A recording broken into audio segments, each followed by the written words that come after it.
Jumat 11 Juli 2025. Dua peristiwa hukum terjadi bersamaan. Pertama, Pengadilan Negeri Solo menggugurkan gugatan yang diajukan Muhammad Taufik atas dugaan ijazah palsu Jokowi. Gugatan Muhammad Taufik tersebut digugurkan bukan karena isinya lemah, tapi karena alasan teknis salah kamar. Kata hakim, itu bukan kewenangan pengadilan perdata.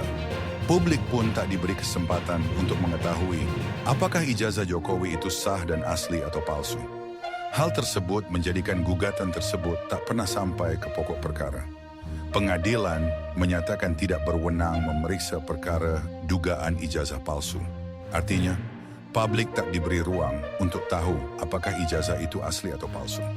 Kedua, laporan balik Jokowi terhadap Roy Suryo, Egy Sujana, Rismon Sianipar, Dr. Tifa, Rizal Fadilah, dan Kurniatri Royani soal fitnah dan pencemaran nama baik, Polda Metro Jaya bergerak cepat.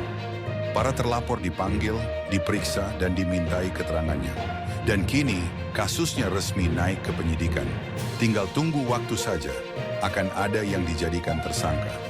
Inilah wajah hukum hari ini. Mereka yang bertanya dibungkam. Mereka yang mengungkap dituduh menyebar hoax. Yang kritis diancam pidana. Dua peristiwa ini seperti cermin besar.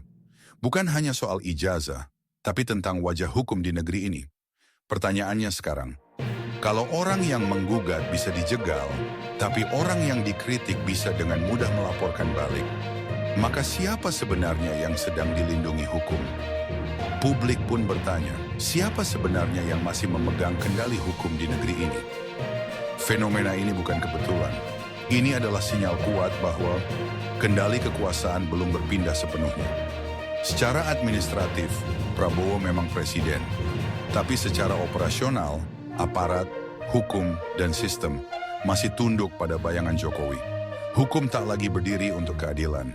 Kalau gugatan rakyat dipatahkan dan kritik dianggap kriminal, lalu siapa sebenarnya yang berkuasa hari ini? Prabowo atau Jokowi yang masih menggenggam dari balik layar? Jokowi mungkin tak lagi duduk di istana, tapi jejak kekuasaannya masih merasuki sistem. Lengser? Hanya di atas kertas. Di balik layar, dia masih memiliki pengaruh. Jokowi membuktikan, kekuasaan sejati adalah ketika kau sudah lengser, tapi hukum masih bekerja untukmu. Kalau kamu suka konten yang kritis, tajam, dan investigatif mengulas fakta dengan jelas, jangan lupa tulis pendapat kalian di kolom komentar. Kemudian like, share, dan subscribe sekarang juga sebagai bentuk dukungan kepada channel ini, agar dapat terus tumbuh menyampaikan sikap kritis publik untuk Indonesia menjadi lebih baik. Terima kasih telah menyimak hingga akhir. Sampai jumpa di video berikutnya.